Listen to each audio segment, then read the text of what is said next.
Hello Bookish friends, welcome to my July wrap-up part 3. In this video, I'm going to first of all talk about the Bookish statistics for the month of July.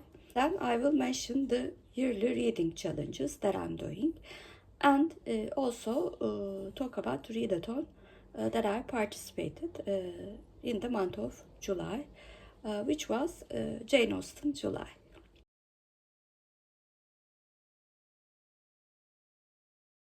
In the month of July, I read a total number of 14 works. I read 4 romance, 2 thrillers, 2 historical fiction, 2 non-fiction, 2 general fiction, 1 mystery, and 1 fantasy. I read a total number of 2,722 pages. I read 4 works less than 100 pages, 4 works between 100 and 200 pages, 1 book between 200 and 300 pages, 4 books between 300 and 400 pages, and 1 book between 400 and 500 pages. My average page number per book amounted to 194.42 pages.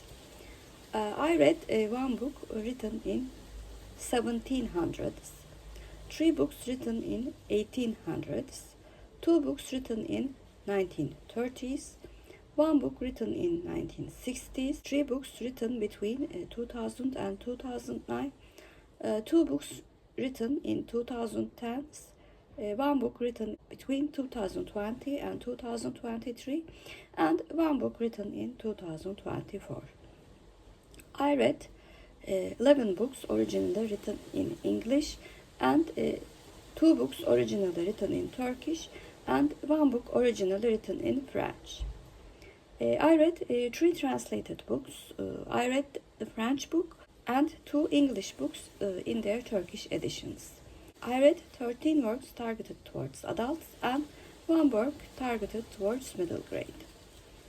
I read 7 novels, 2 short story collection, 2 plays, 1 short story, 1 research work, and 1 essay collection. I listened to 6 audiobooks and read 5 ebooks and 3 paperbacks. I read 6 books taking place in England, 4 books taking place in the United States of America, 2 books taking place in Turkey, 1 book taking place in France, 1 book taking place in USA, France, Cuba, and Denmark.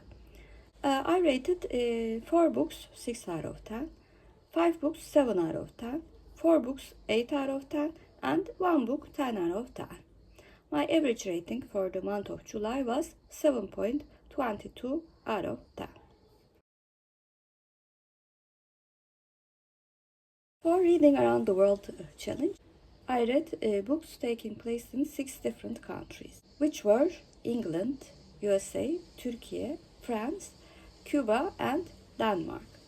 So I read books taking place in 23 different countries. This month I added 2 new countries to my map. Those countries are Cuba and Denmark. So the total number of new countries added to the map in 2024 became 8.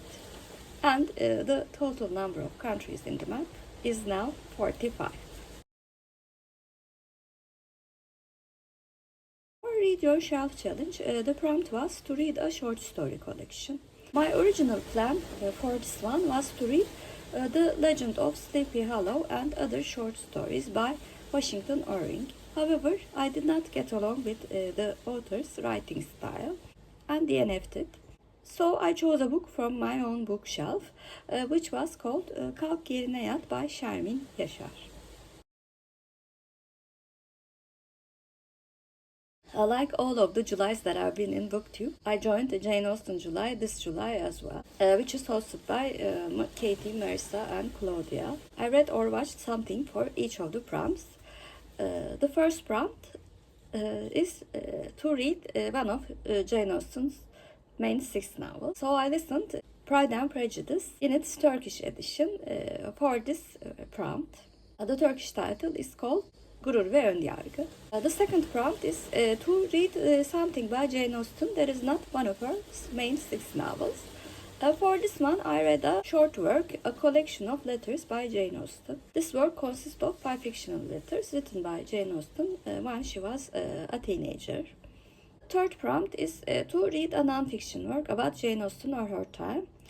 For this one, I reread 101 Amazing Facts About Jane Austen by Jack Goldstein and Isabelle Reese. The fourth prompt was to read a retelling of a Jane Austen book or a work of historical fiction set in Jane Austen's style. For this prompt, I've actually listened to 2 plays adapted from Pride and Prejudice.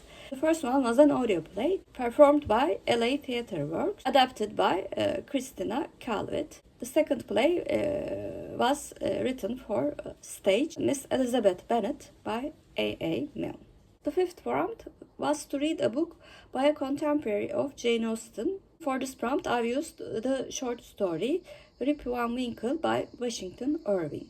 The sixth prompt is to watch a direct screen adaptation of a Jane Austen book. Since I was doing Pride and Prejudice themed Jane Austen July, I rewatched Pride and Prejudice produced in 2005. I talked more about what I thought about this adaptation in my video, which I compared the adaptations of Pride and Prejudice. In summary, I can say that although I find the adaptation of this work very, very aesthetic and I love the cinematography of it, I'm not fond of Matthew McFadden's Mr. Darcy, but I like Keira Knightley's Lizzie. I also really like Judi Dench's and late Donald Sutherland's performance.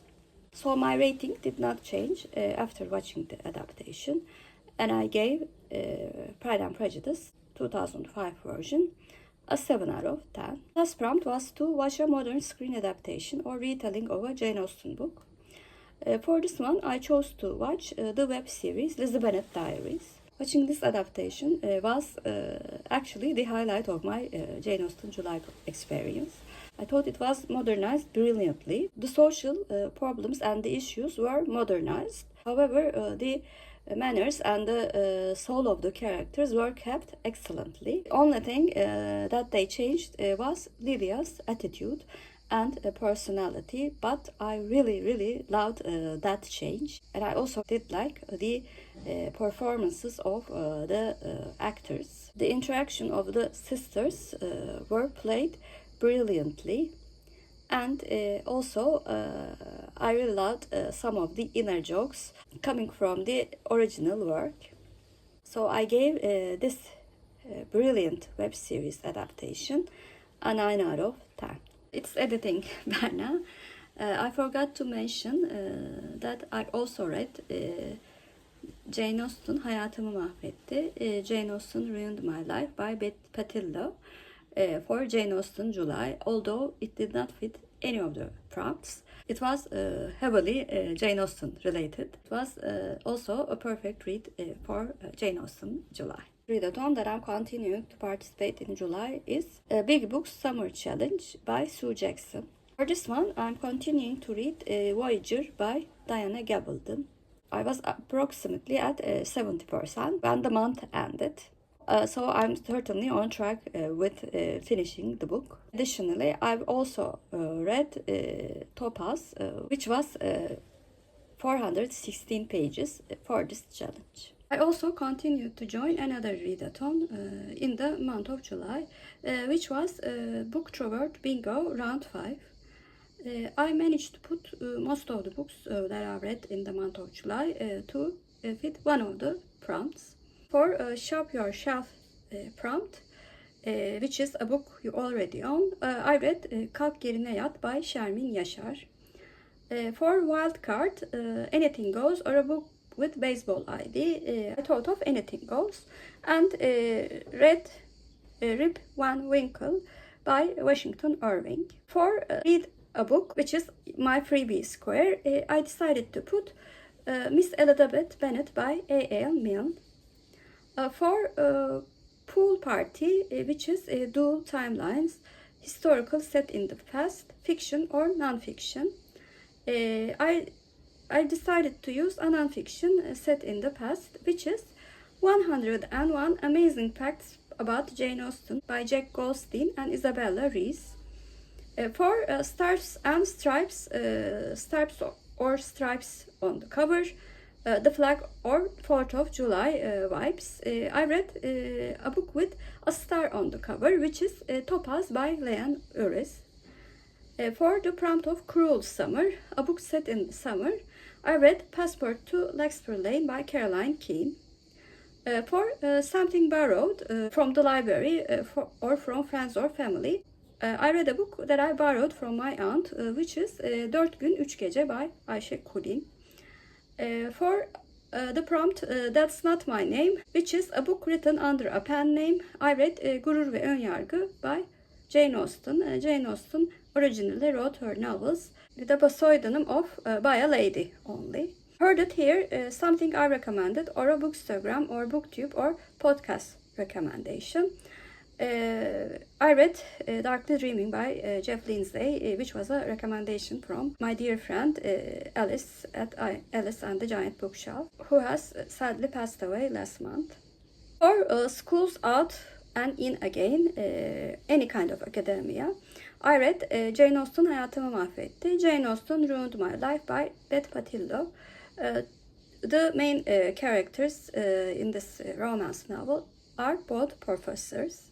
For the prompt of Some Like It Hot, a book set in summer or something steamy, I chose a book that is steamy, which is Vampire Mine by Carolyn Sparks. I made quite a progress on this reading challenge, which will end by the middle of September.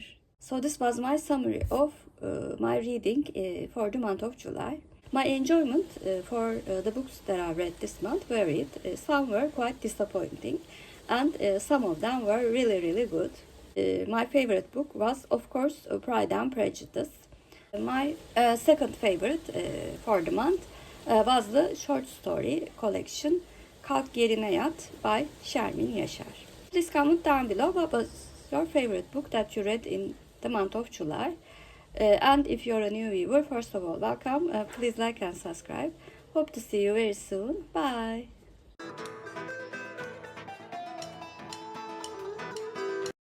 As for Turkish word of the day, I'm going to choose Denmark. Denmark means Danimarka in Turkish, and Danimarka is our Turkish word of the day. Have a good day.